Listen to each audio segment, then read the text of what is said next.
जी नाज़रीन, जीअं त अवां ॾिसी रहिया आहियो मुंहिंजी सिंध न्यूज़ चैनल। सिंध जी ऑफिस में ग़रीब अवाम पार्टी जो सखर जो ज़िलई सदर महिमान थी आयो आहे। अचो त अवां खे उन सां कचहरी। जीअं त ग़रीब अवाम पार्टी जा सखर जा ज़िलई सदर आहियो, तव्हां जे जेको पार्टी जो मंशूर आहे उहो छा आहे ऐं तव्हां जो चेयरमैन केरु आहे?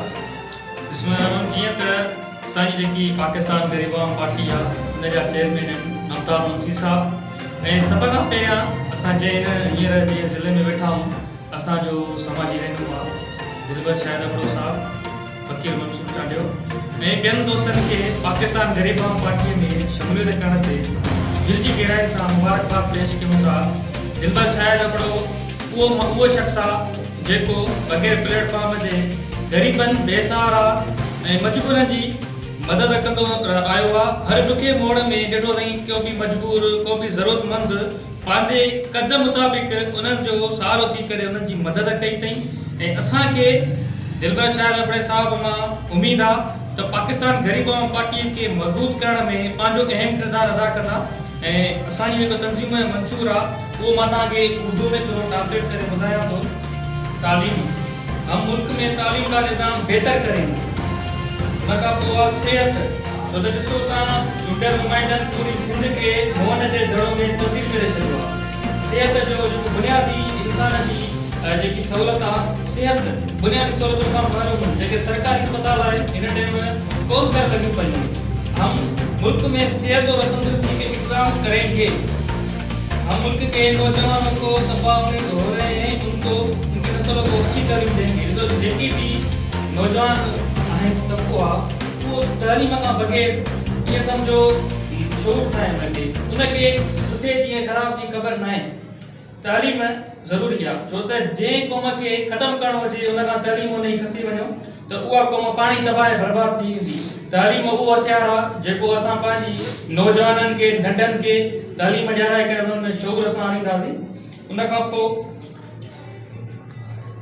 असांजो आहे बेरोज़गार नौजवान जेके सिंध जा आहिनि।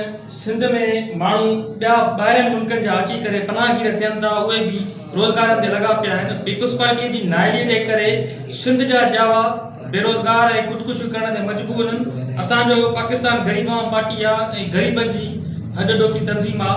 असांजो मंशूर इहो ई आहे त जेके बेरोज़गार नौजवान आहिनि त असां उन्हनि खे रोज़गार फ़राहम कंदासीं।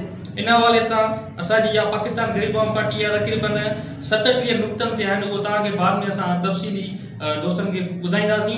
ऐं दिलबर शाहिद साहब जे हवाले सां मां इहा ॻाल्हि तव्हांखे कंदुसि त दिलबर शाहिद लाड़काने ज़िले में बाज़ाब्ता तौर ज़िले जो सदर जो नोटिफिकेशन बि निकिरी चुको आहे ऐं हुन पंहिंजी सरगर्मी शुरू करे छॾी आहे। ऐं ॾींहुं हुजे या राति हुजे, असां भली सखर में वेठा आहियूं, पूरी सिंध जे मुख़्तलिफ़ इलाइक़नि में तंज़ीम हाल जिते दिलबर शाहिद जो सॾु थींदो, अधु राति हुजे या ॾींहुं हुजे, असां हुन जे सॾ खे लॾे चई करे उन सां गुलो गुले में मींहुं ॿुधाए करे अची करे बीहंदासीं।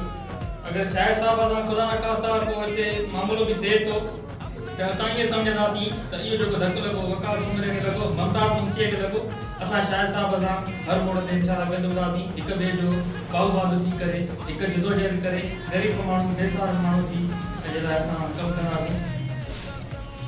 जी नाज़रीन, त ही हुया सखर जा ज़िलई सदर वकार अली सुमरो साहब ग़रीब अवाम पार्टी जा। हिननि अवां खे पंहिंजा ख़्याल ऐं वीचार अवां सां वंडिया ऐं अवां ॾिसी रहिया आहियो मुंहिंजी सिंध न्यूज़ लाड़काणो। आऊं आहियां लाड़काणो रिपोर्टर एम गफ़ार मीराणी। हक़नि जी हासिलात लाइ सिर्फ़ मुंहिंजी सिंध न्यूज़ चैनल लाड़काणो।